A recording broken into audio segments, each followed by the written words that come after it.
Biophilic interior design is not a phrase you're likely to have heard very much unless you're an interior designer or an architect, but I'm willing to bet that it's going to be a phrase you're going to hear a lot more about in years to come. Biophilic design is a way to incorporate the healing power of nature into buildings and communities, and you can use some of the basics for yourself in your own home, as today's interview demonstrates.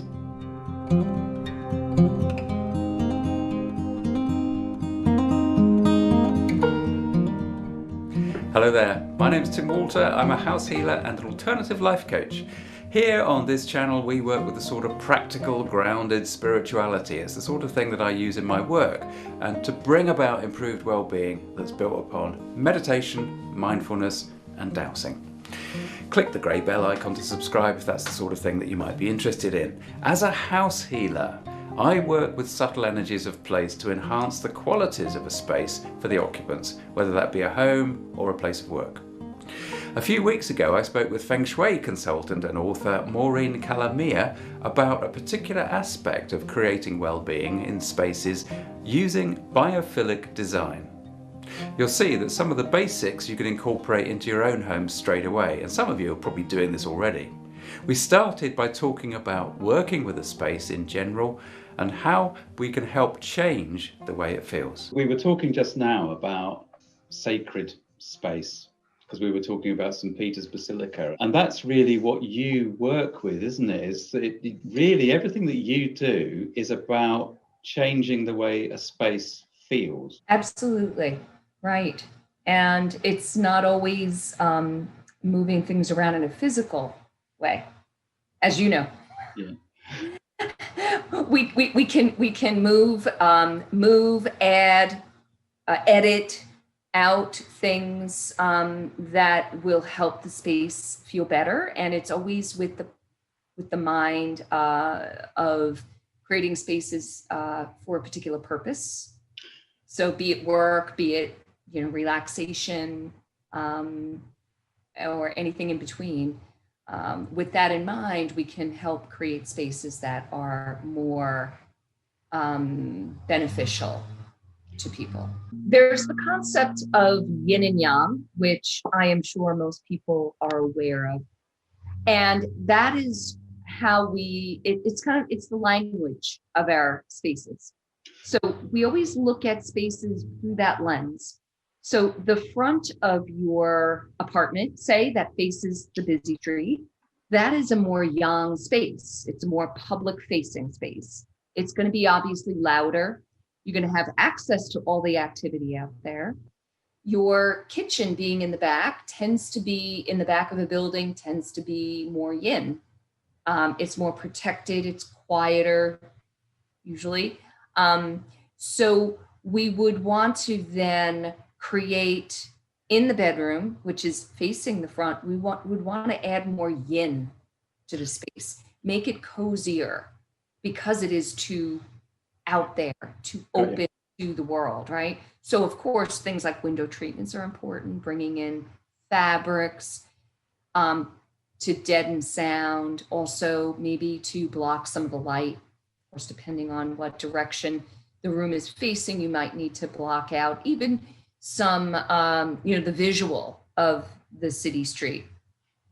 And then in the kitchen, obviously, you can bring in more yang energy to that space. So yeah, absolutely. It's working with Yin and Yang is a big part of how the room feels. Just in case there's somebody watching that doesn't understand the Yin and Yang, Sure. How would you describe those? Positive, negative? Yeah. Well, I wouldn't say positive and negative, but masculine and feminine. So the yang principle is the more masculine. It is, loud. It's out there, extroverted. It is strength, and well, maybe I shouldn't say strength, but it is, a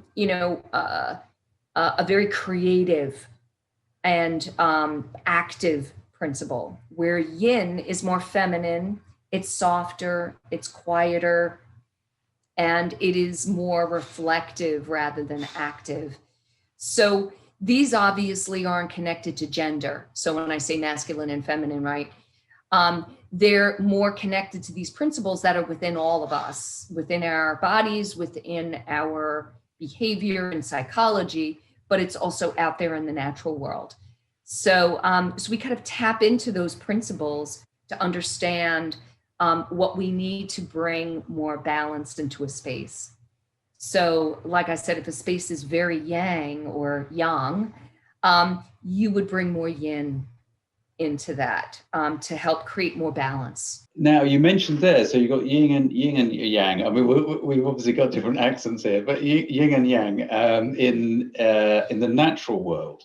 So how, again, it's still working with those different feelings in nature. Is there an example of something that would be particularly yin that you? Sure, yeah. So yin would be a very shaded, cozy spot that's very protected, perhaps a cave, or a little pathway that's, you know, covered with tree branches, and it feels more like a womb.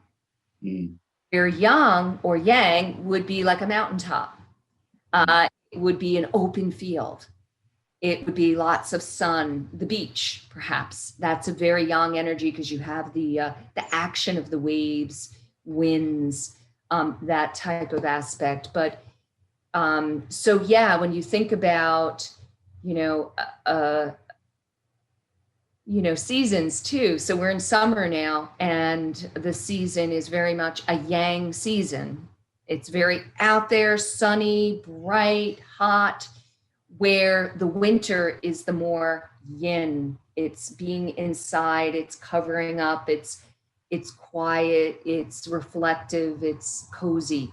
So those types of environments in nature, are so connected with everything. In your opinion, how does yin and yang kind of fit into that idea of a sacred space that could be created? Traditionally, sacred spaces, churches, cathedrals, mimic the tree canopy of old oaks, right? Right. So it's a balance of yin and yang or yang. When you're in a tree canopy, you do feel that upward, exalted feeling of these old, mature trees, but yet you feel protected by them. So I feel like a sacred space needs to have both yin and yang together.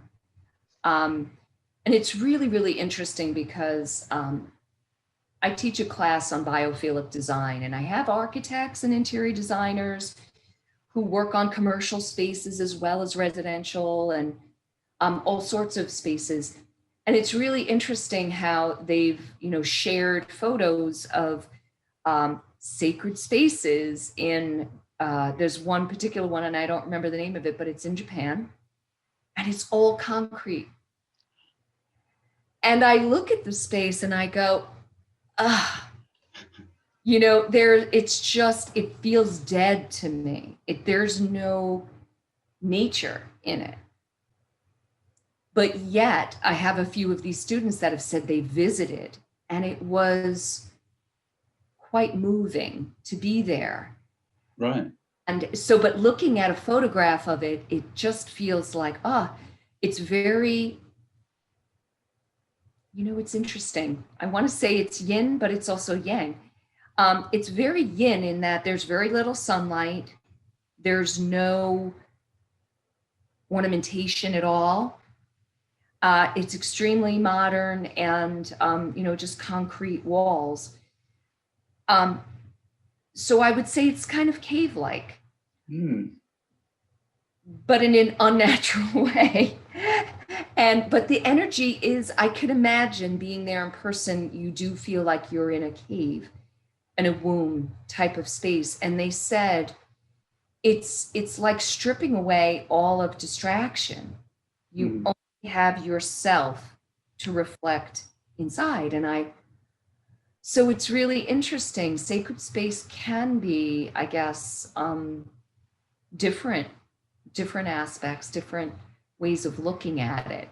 But it opened my eyes to a new way of looking at sacred space for sure. As you talked about a concrete structure, then my instant reaction is one of horror as well, but then we're talking about sacred space, and sacred space is sacred for humanity. And actually a concrete structure, of course, is created by human beings for human beings. So therefore, although you and I have conceptually sort of instantly think, oh no, the horror, actually, it makes a lot of sense. I mean, it's not terribly environmentally friendly if it's concrete, but that aside.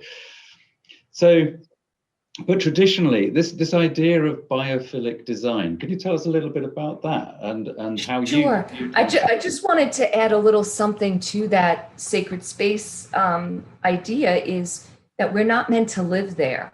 No. So a concrete structure like that is okay for that purpose, right? It is for a limited time for you to reflect and be internal, but it is not at all a good environment to live. Yeah, right.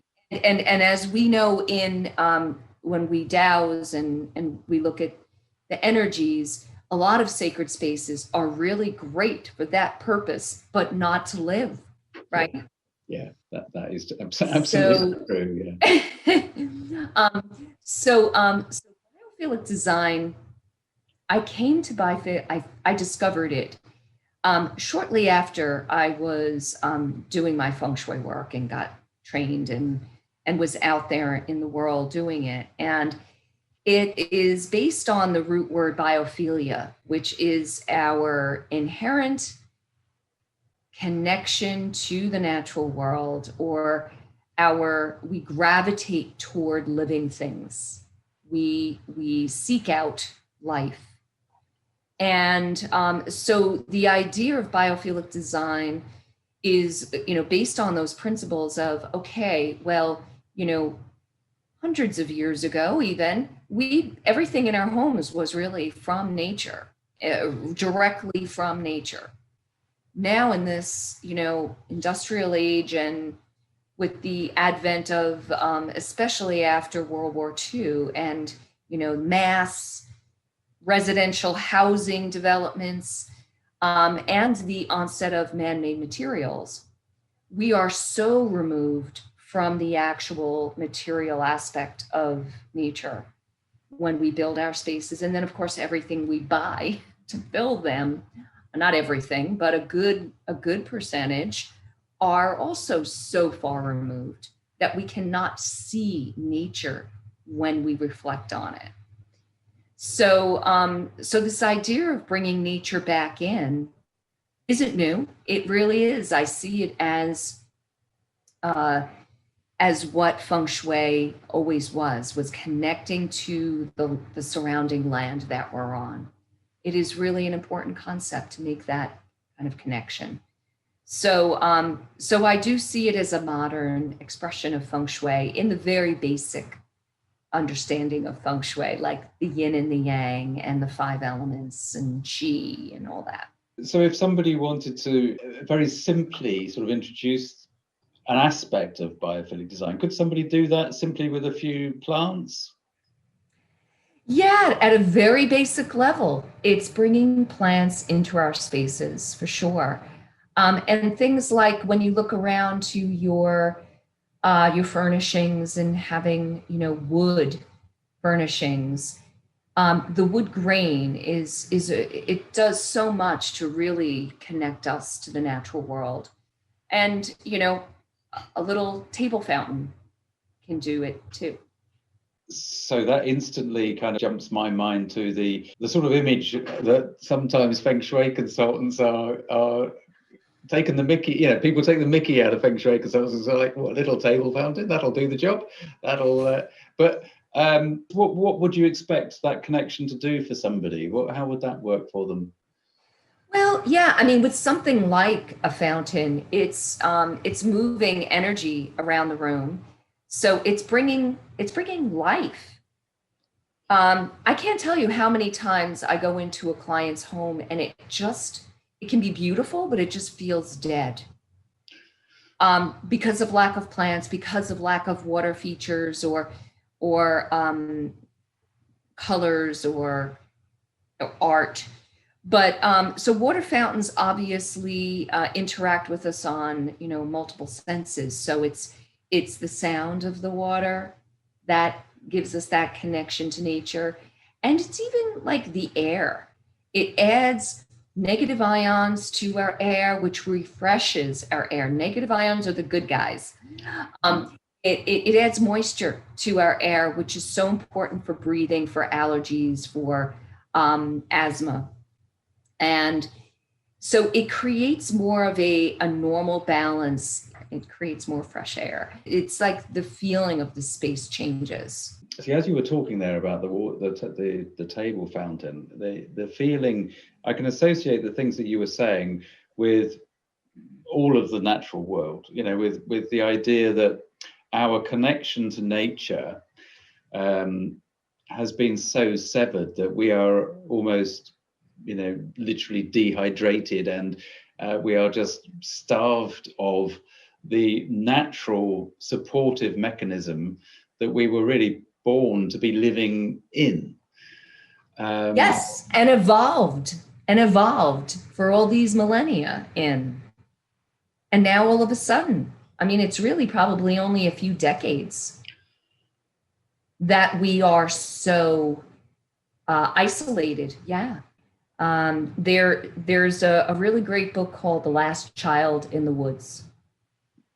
And Richard Louv is the author. And he talks about our disconnection from, from looking at children in, not our generation, but, say since the millennia. And the rise of anxiety and stress in children. It's just been exploding. And when you look at that rise and you look at the rise of technology and the time children spend on technology versus being out in nature like we did. We were on the block, we were down the road. I grew up in a suburb on Long Island, New York. So I was on the block playing kick the can, hiding in the bushes and the tiny little woods. You might have been out in more of a rural space. No. I was brought up in suburbia as well, right in the London suburbs. I'm fortunate enough to live in a rural area now, which I absolutely love. Yeah, kids grow up and they have never been out into the woods, and it's insane. We are designed to be part of nature. We are part of nature. Nature is not separate. And that's the big problem, is that people think it's separate to us. And so something like biophilic design and integrating nature into a house, even though I'm guessing that a lot of the clients that you might work with on the sort of biophilic design aspect, they would only be able to do a certain amount of some of the basics. But I would also assume that some of the students of some of the architects and designers that you work with will take it to levels where you've got as much natural living environment as possible. Is that right? Yes. So what I love is that, as you alluded to before, you could start very, very tiny. Just pick up a plant when you go to the grocery store, all the way to designing buildings with these ideas in mind. And it's, even on this simple end, when I'm working with clients, other things that, we don't really think about too much is, where do you sit in your home? Where are you doing your work? Where's the natural light? Like, I'm sitting right here in my kitchen. I'm sitting here for a few reasons. It's super hot in my office right now. And there's a lovely breeze right here, but I've got these beautiful trees surrounding me. I've got the natural light. This is the South. So I'm getting just an amazing amount of dappled sunlight and things like that. I think people don't really think about. They put their desks where it's convenient, but it may not be the best place for them. And even I've had clients that put their desk in a basement because, oh, well, there's free room down there. And it's like, oh, if there truly isn't any other place in the house to have a desk and all their files, okay, leave it there. But make sure you have a mobile office. So make sure you have a laptop that you can go around like I just did and sit here and benefit. You're going to feel so much better. Yeah, I'm aware as you're saying that and talking about your lovely dappled sunshine and things. I'm looking at this picture here that is being presented on my camera. It's like, yeah, where's the window? Well, there is a window over there. There is a window there, right? Okay, so that's okay. But I'm also aware that I'm sitting with my back to a door, which I think is classic feng shui. Don't do that. Yes. Yes. Well, we're going to have to do some work. Well, I'm not the feng shui expert. That's what I say. And you know what? There's things about biophilic design that aren't actual objects, like as if like natural light and fresh air are part of it, but also something called prospect and refuge. Okay. Is very much what you were just saying with your back to the door. So prospect and refuge is putting yourself in a place that you're going to feel like you have control of the space. So it's being able to see all the doorways and what's coming at you. And it's also being able to look out and see what's out there, opportunities, what's coming your way as far as opportunities, but also feeling like that protected with your back to a wall. It's really a primitive brain that connects into that. And that's when I talk with clients and they have a situation where they're vulnerable, their back is to the door. A lot of clients will go, oh, but nobody's home, or I live alone, or doesn't bother me, I'm very comfortable here. Well, it's sometimes a subconscious. It's always subconscious. Only some people feel it consciously that, maybe this isn't the best place, but it's our subconscious that really is not able to fully relax. I always tell clients, if you can't move the desk, a really good thing would be to put like a chime on the door, on the latch, so that if somebody's going to enter, you hear that. Or even putting a mirror where like the monitor is so that you can easily see behind you. Right. Okay. Your door might creak, which would do the work of a chime. Yeah, well, for sure in this house, we've got nobody would get in that door without me knowing. But yeah, so really the big thing about biophilic design is that it's really getting hold of the subconscious, the really deep-seated ancient part of us, and saying, yes, you're at home. This is where you should be.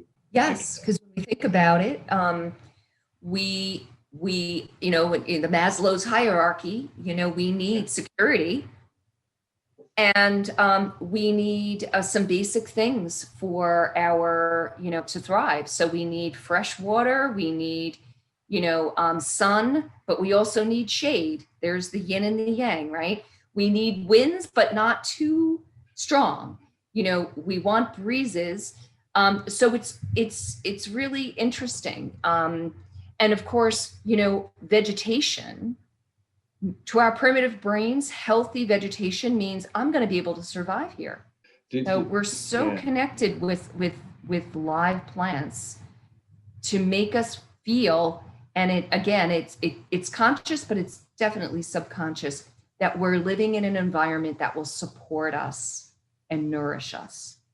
Within that subconscious arena, we also get, I guess, some aspect of more of the area that I kind of work with, which is that ultra subtle layer of existence, when that really is playing on the subconscious all the time. It's very rare that it actually permeates through to the conscious awareness, and that people just talk about it being yeah, the room feels different. Don't know what you've done, but it feels different, you know, blah, blah. Anyway, point being, that's not what I was trying to get at. You were saying that you run courses, you teach this a little bit. Tell us a little bit more about that, just so if people are interested in that.